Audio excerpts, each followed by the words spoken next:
33조사 중에 육조 스님이 마지막 5조 홍인심께 법을 받고 10년간을 숨어서 살았습니다. 10년간을 숨어서 살다가 이제 10년이 지난 뒤에 그 인종법사가 설법하는 그 절에 이렇게 또 머물러 두었습니다. 그때 그 인종법사가 이제 법상 위에서 대종을 위해 가지고 열반경을 설하고 있었습니다. 열반경을 설하다가 이제 대중한테 인종법사가 물은 겁니다. 앞에 기폭을 걸어놨는데 철간대에다가 이제 기폭을 걸어놨는데 바람에 펄렁펄렁 하니까는 저 기폭이 움직이는가 바람이 움직이는가를 이제 대중한테 물었어요. 그 물으니까 이제 대중이 모두 구구각각으로 대답을 합니다.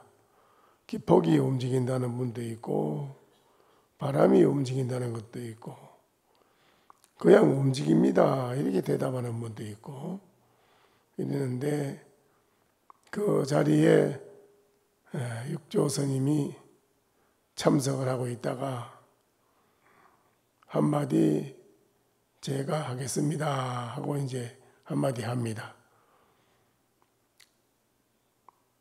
그거는 기폭이 움직이는 것도 아니요 바람이 움직이는 것도 아니요 다만 당인자의 심동이라 그대들의 그 마음이 움직여서 쓸 뿐이다 이렇게 대답을 했습니다.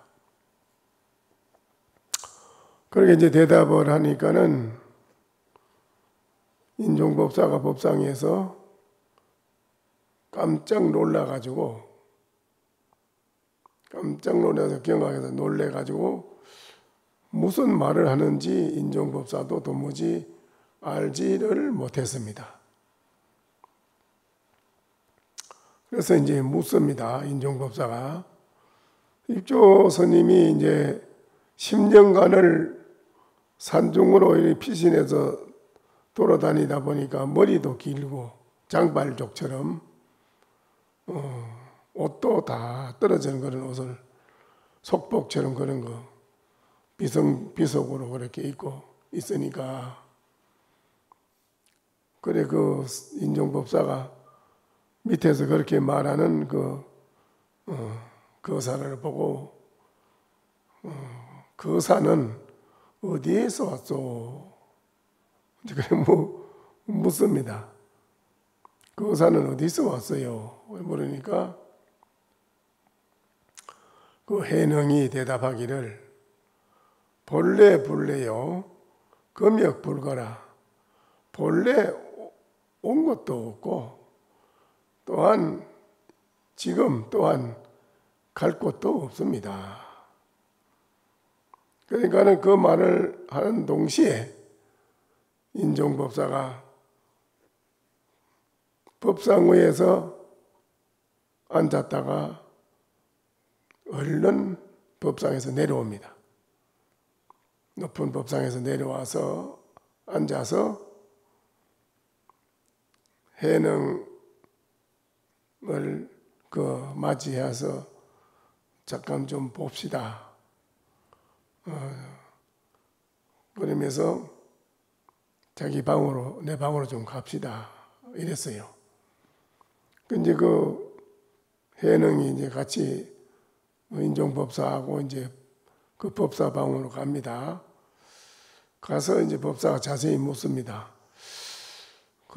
나도 알아듣지 못하는 이런 말씀을 하는 거 보니 상당히 도가 높은 것 같은데 도대체 그대의 신분은 뭐요?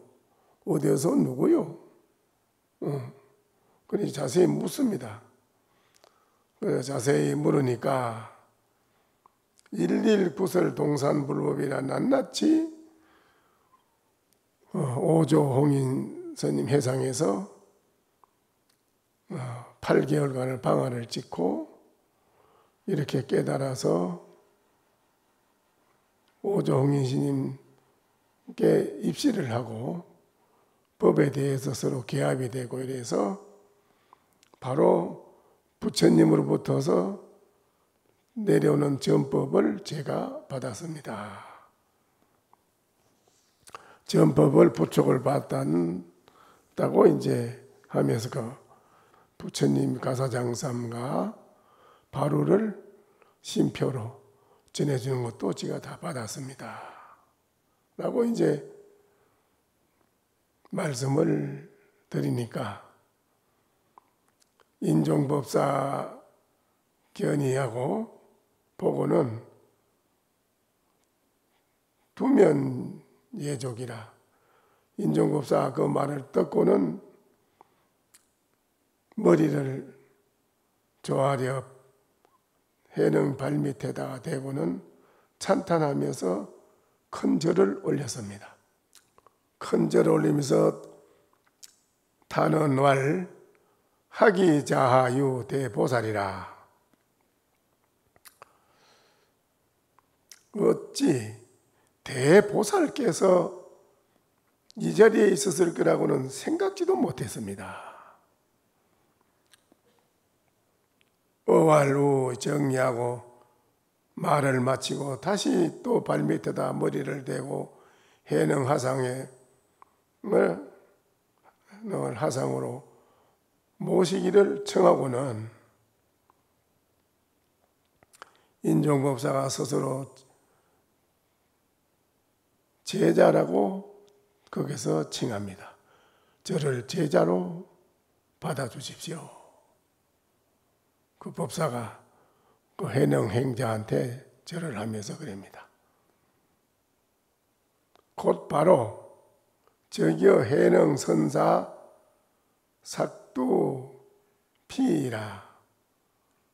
곧 바로 해능 선사의 머리를 장발로 머리에 기른 것을 다 깎아줍니다. 그 인종법사가 깎고 가사를 입혀주고는 스스로 제자가 되었다 라고 또 절을 합니다. 아울러 강의를 듣는 문도들에게 탄식을 하며 말하였다. 인종법사가 그 많은 대중한테 법문하는 대중한테 인종법사가 말을 합니다. 이제 훌륭하고 훌륭하도다.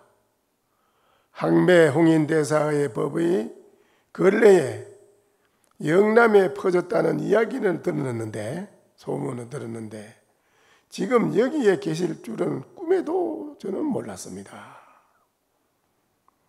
대중들은 알았는가? 모든 대중이 말하였다. 저는 저희들도 몰랐습니다.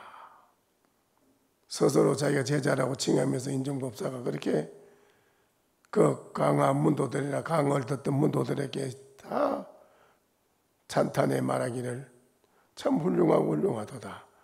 항매홍인대사 해상에 전법을 받은 훌륭한 제자가 있다는 말은 들었는데 정말 이 자리에 여기 있을 줄은 저는 생각지도 못했습니다.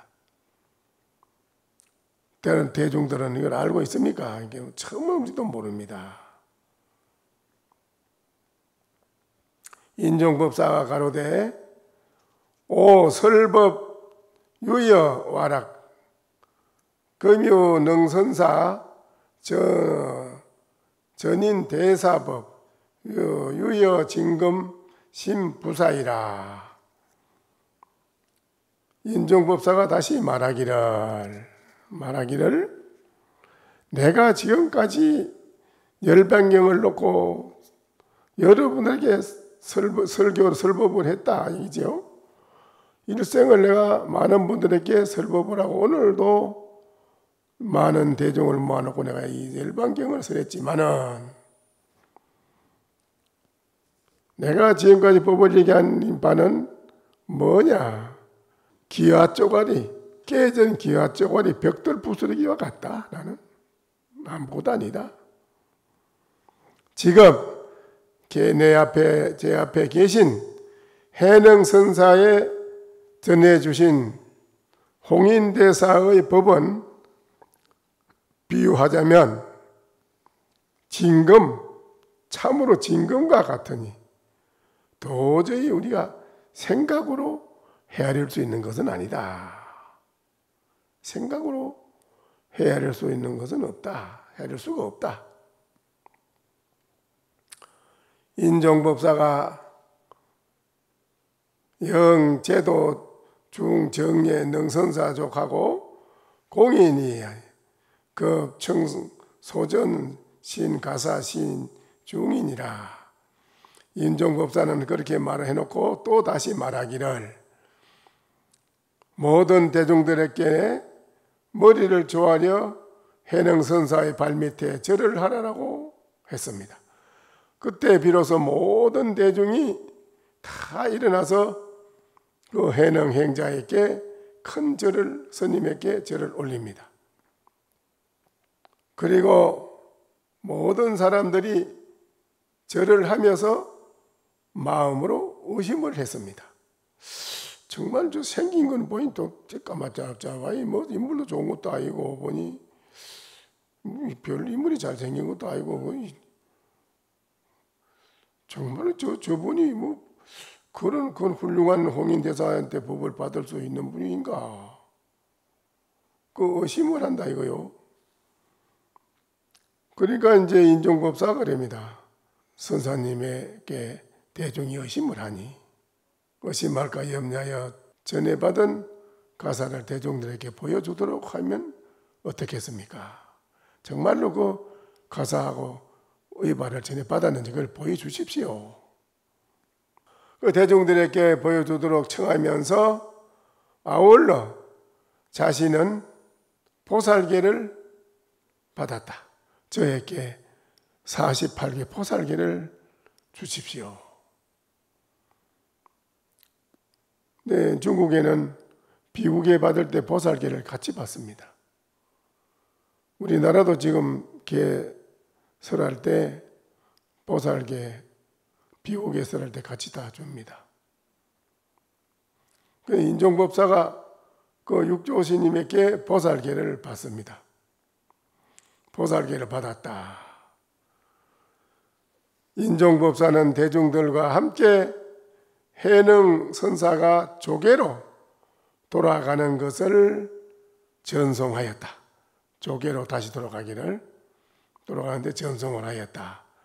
많은 계층의 사람들을 다 인도하여 설법을 널리 열자. 천하가 그 소문을 듣고 알기를 조계의 법이 최고로 청량할 수 없다고 여겼다. 지금 조계 육조스님이 계신 보림사지요. 그러니까요, 중국에 무수한 사람이 이제 몰려들었단 말입니다. 그 소문을 듣고 그 뒤에 후시 대주립이라 직천저기에 경중불법 지 장수 원년에 칙천하 제주각치 대운사라. 그 뒤에 대주라는 나라 이름을 호를 세워지고 그때 칙천무 여자, 칙천 여자이죠. 칙천무후가 황제로 즉위합니다. 즉위하면서 불법을 공경하고 아주 존중하였습니다. 칙천무후가. 장수 원년에 이르러 천하의 여러 지방에 칙령을 내려 각각 대운사를 세우도록 명령을 했습니다. 칙천왕후가 전국 각지에 다 대운사를 세워라. 2월 20일에 칙사인 청간 낭중 벼슬 이름입니다. 청관낭중이라는 벼슬인 단부인데, 장창기라고 하는 사람을 소주 조계사로, 그 조계천이 있습니다. 앞에 부림사 앞에 보면 조계천이 있어요. 청관낭중 장창기를 소주 조계사로 보내가지고 해능성사를 측정하고 이제 칙사를 보내가지고 해능스님을 구정궁궐로 이제 모셔오라고 했습니다. 해능선사는 병을 핑계로 내가 몸이 좋지 않습니다. 몸이 아프니 가지 않겠다고 칙사한테 그래 말을 합니다. 내가 몸이 안 좋아서 가지 못합니다. 그래 이제 칙사가 다시 돌아가서 보고를 하니까 칙천무가 그 다음 만세 통천 원년에 이르러 칙사를 다시 보내가지고 재차 해능선사를 또 청했습니다. 궁궐에 와서 와 주십시오. 오셔서 궁궐에 있는 중생들도 제도해 주시고 큰 법회를 열 테니 와 주시면 좋겠습니다. 하고 청했습니다. 해능선사가 가지 못한다면, 오시지 않는다면, 또 안 오신다면 칙사한테 직전하고 부탁을 한 겁니다. 또 이번에 청해도 안 오신다면 그 부처님이 잡수시던 바로 부처님이 입으시던 그 법복 가사, 그 참 이 세상에 어느 누구도 볼 수 없는 건데, 거기라도 좀 이 궁궐에 보내주시면 이 말이요, 제가 잘 모셔놓고 큰 불공을 올리겠습니다. 그 칙사한테 그래 명령을 했습니다. 그렇게 말씀드리라고, 해능선사한테 말씀드리라고. 그 이제 해능선사한테 재차 청해도 해능선사가 나는 가지 못한다라고 그런 말을 하지요. 그러면 이때에 조사가 전해주신 홍인 선사께서 전해주신 그 심표로 가사라도 청하여 내가 대궐 안에 도량에서 공양을 올리고자 합니다. 라고 시키는 대로 이제 보고를 말씀을 드립니다. 그러니까 해능선사가 그 말을, 칙사의 말을 듣고 청에 따라서 바로 달마조사가 전해주신 심표의 가사를 받들어 칙사에게 건네주었다. 칙사한테 바로하고 법복을 칙사한테 전해주는 겁니다. 그래서 칙사가 그걸 가지고 궁에 들어가서 심표의 가사를 얻자 칙천무가 그걸 이제 칙사한테 받아서 심표의 가사를 보고서 매우 기뻐하고, 너무너무 기뻐하고 근래의 도량에서 공양을 아주 잘 올렸습니다. 그래서 만세 통천 2년 7월 달에 칙천무가 청관낭중 장창기를 자주 덕순사로 보내가지고 지선선사를 청했습니다. 지선선사는 이제 오구조 홍인스님 해상에 10분의 걸출한 대선사가 있는 중에 지선선사가 아주 그게 어떤 미시입니다. 6조 다음으로 칙천무가 지선선사를 청했습니다. 칙사가 가서 이제 청합니다. 지선선사는 바로 초청하는 것을 수락을 했습니다. 가겠습니다. 그래서 서울 장안에 궁궐로 갑니다. 내 도장 공양이라 가서 지선선사가 자주 크게 공양을 올리는 불공을 했습니다. 그리고 이제 구시년에 이르러 가지고 원년 700년이라 말입니다. 그는 구시년이 또 형주 옥천사에 신수대선사를 초청했습니다. 신수대선사는 이제 여러분이 아다시피 오종인심회상에서 육조하고 신수대사 두 사람을 놓고 오종인시님이 서로 법에 점검을 한 일이 있지 않습니까? 그렇죠? 그 신수대사 이분도 굉장한 아마 육조 때문에 좀 걸림돌이 돼서 못 받았지, 육조가 아니면 신수대사가 받는 거예요.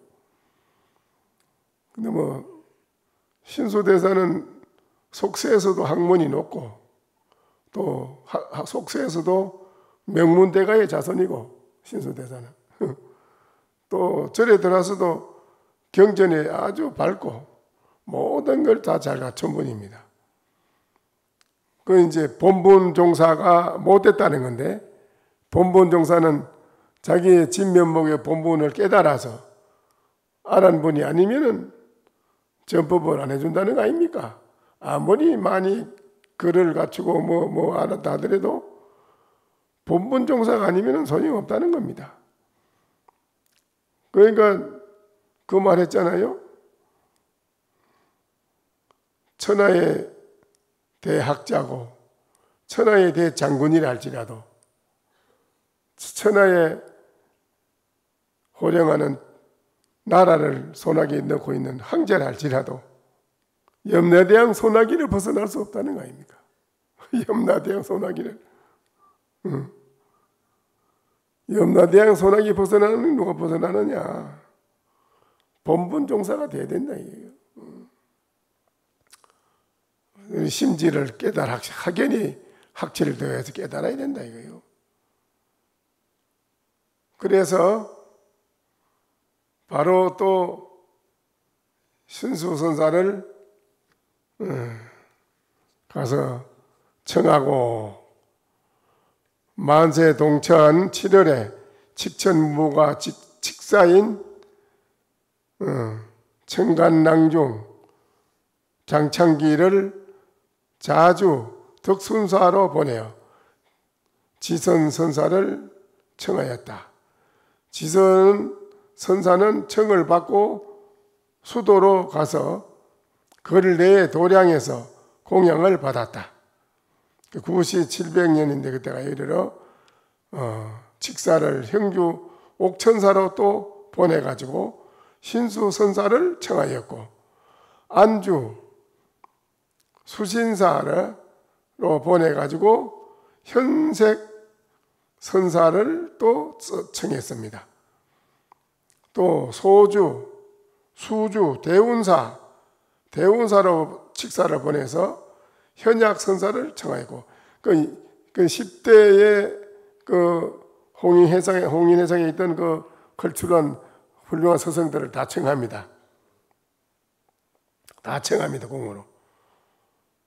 대운사로 보내가지고 현약 선사를 청하였고, 낙주, 숭산, 해선사로 보내어 노완 선사를 청하고는 척천무는 근래 도량에서 큰 공양을 올렸다.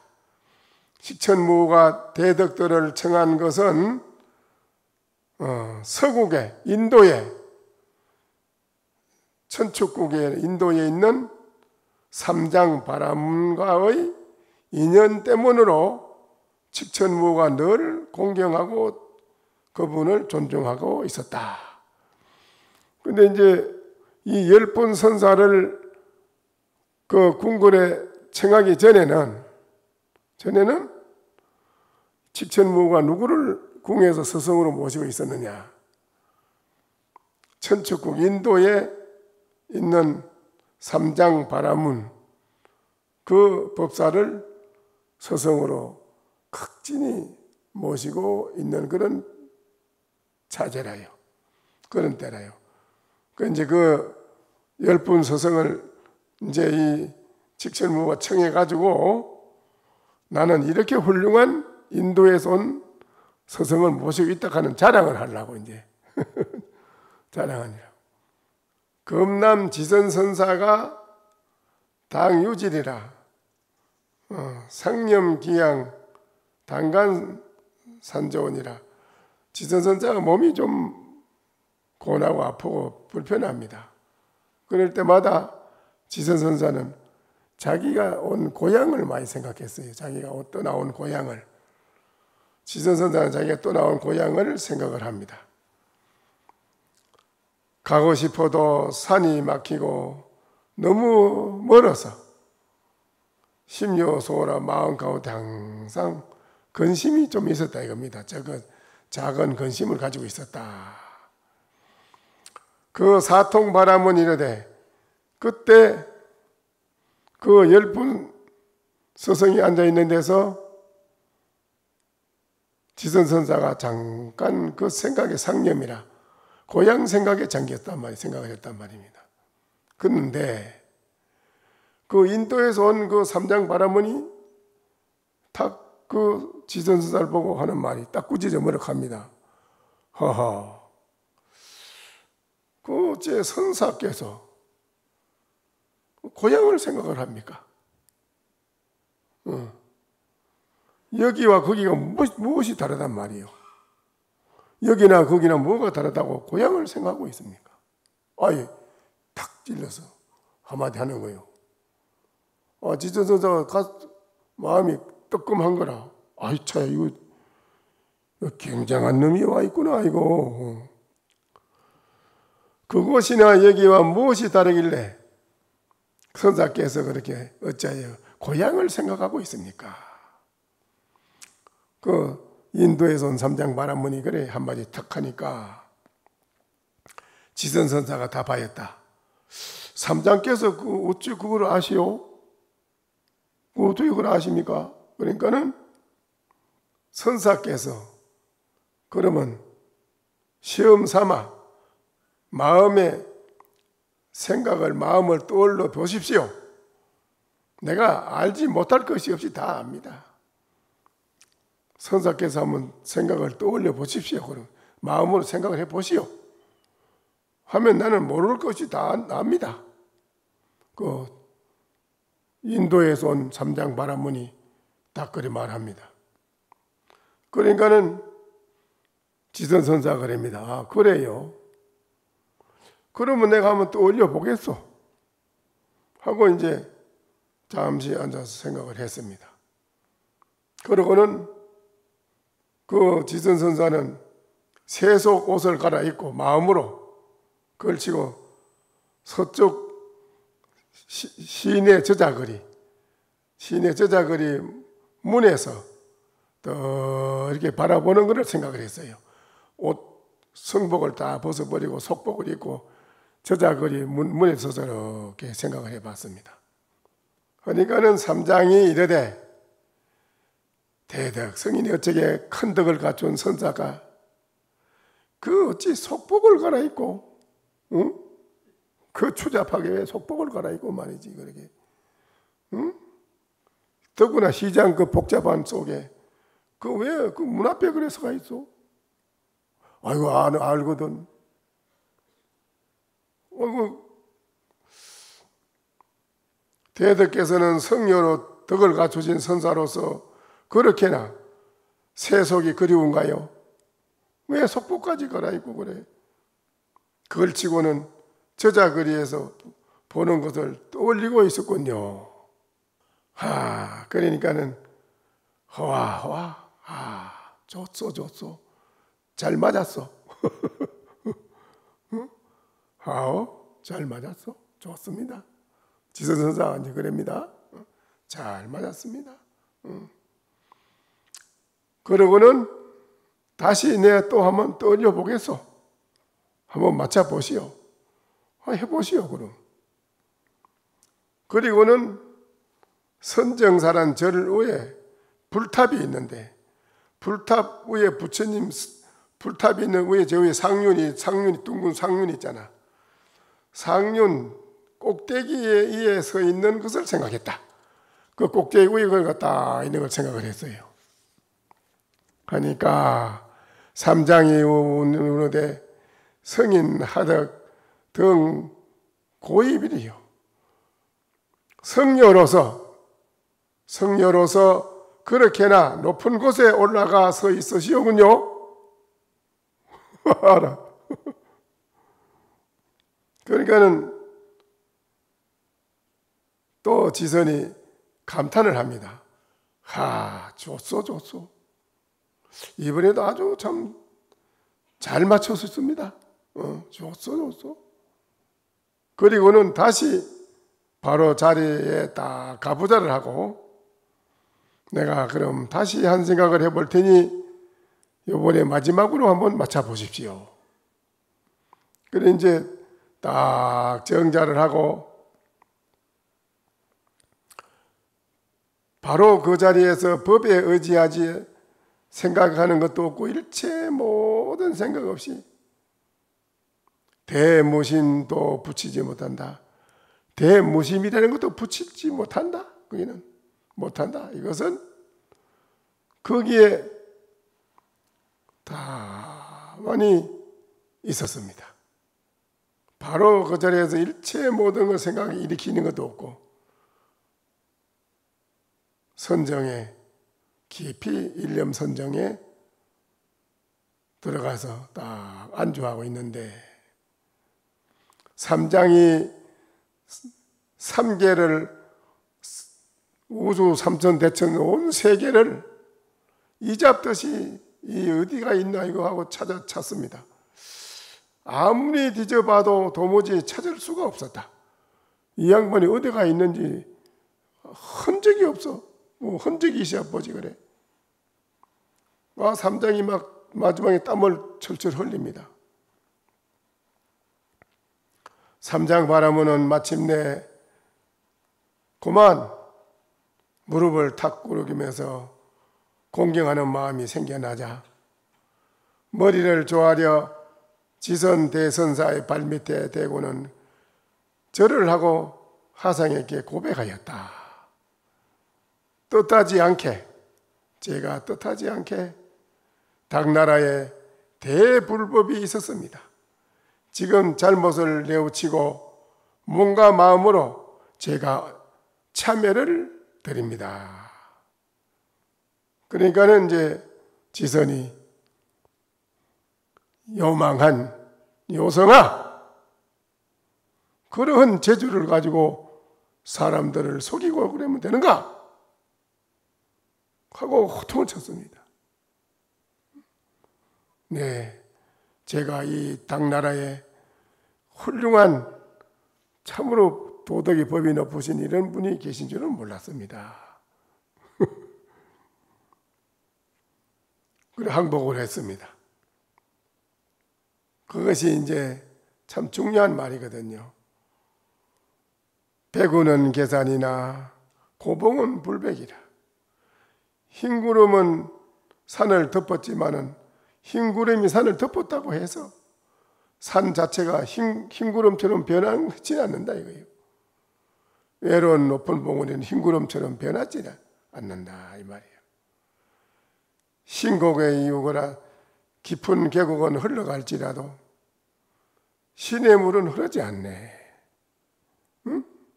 이런 말도 있다 이거예요. 이런 이제 도리는 참선하도하는 사람이 깊은 선정에서 깨달은 사람, 깨달아야만은 그런 묘용을 나타내고 중생을 제도할 수 있고 하는 것을 자제로 할 수 있는 것입니다. 이건 아마 인도에서 온 삼장법사는 타심통을 아마 했는가 봤습니다. 타심통. 숙명통, 타심통. 타심통이라는 건 이제 이게 상대방 마음을 알아보는 건데요. 그 통하는 게. 그러나 이거는 육신통은 무루통이라. 무루통을 지내가야 일체의 모든 이가 불조도 부처도 조사도 어느 누구도 볼 수가 없는 것입니다. 그래서 직천이 삼장이 자기가 극진히 자기가 그동안에 모셨던 서성 아주 훌륭한 그 직천무가 그래 의지할 수밖에 없지.